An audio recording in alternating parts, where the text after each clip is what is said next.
Bungee বনবু তো ভালো আছো নি গো? মাসি ভালো আছি। সবাই রে আমার নমস্কার।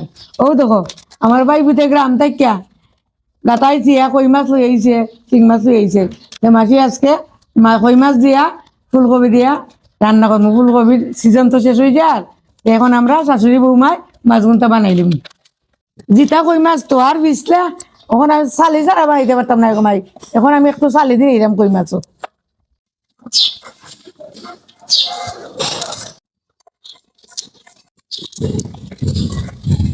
মাছ কাটাকাটি শেষ। মাছি এখন সুন্দর করিয়া দইয়া লইয়া ওই বৌমা তুমি হাত দইয়া কিছু মশলা করলে মাছি ফুলকপিটা কাটিলে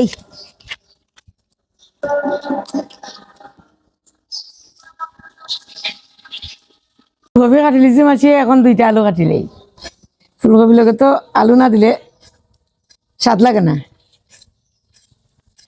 মাছিয়ে এরকম বড় বড় করে দিব ফুলকপি।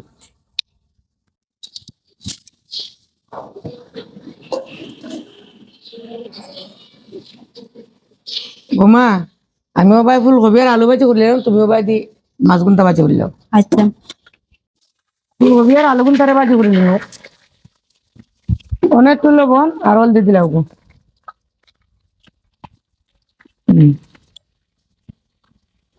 আচ্ছা আমি হলদি মরিচ লবণ দিয়ে মাখাই লইলাম। দেখিস গো মা এটা দিতে আমার পাল দেয়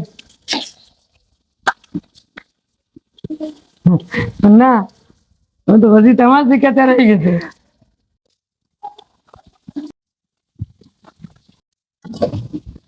আমার মাছ ভাজি হয়ে গেছে, আমি তুললে এলাম।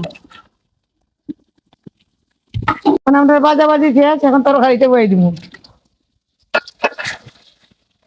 বৌমা কড়াইটা গরম হয়ে গেছে, তেল দিলাম একটু। আমি কই মাছটা জিরা সোমবার দিয়ে রান্না করবো। বৌমা পেঁয়াজ বেড়া দিলাম।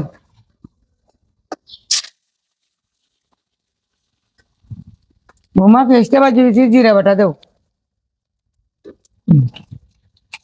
বৌমা বলতে মরিচ দিলাম।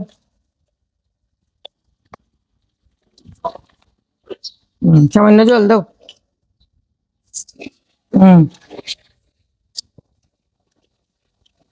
মশলা বাজি হয়ে গেছে, এখন আমি সব জিরা যে বাজিয়ে রাখছিলাম আগুন দিয়ে দিলাম।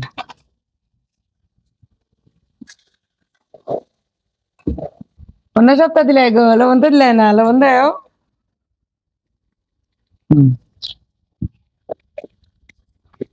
আমি এখন ঘুরিয়ে লইলাম দিয়া সবজিটা একটু ভালো করে কষাইব। হ্যাঁ মশলাটা তো কত সুন্দর কষাইছি সবজিটা। তুমি গরম জল দিলাও।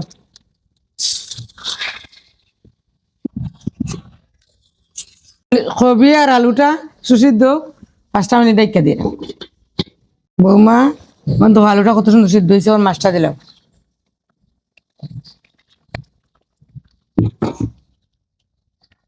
জেল মাছের ঝুল গমাই যে চামতে রানলেও স্বাদ লাগে।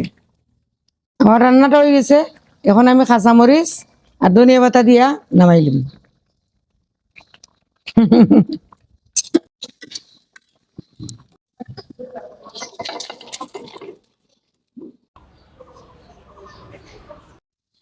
ও তো বঞ্জি বনবু তখন ও তো গো মাসির ফুলকপি দিয়ে কই মাছ রান্না শেষ। জিরা সোমবার দিয়ে রাঁধছি, খেয়ে খেয়ে জিরা সোমবার দিয়ে খাও। মাসির কমেন্টে জানাইও। সবাই ভালো থাকো, সুস্থ থাকো, সুন্দর থাকো, মাসির সাথে থাকিও। টাটা।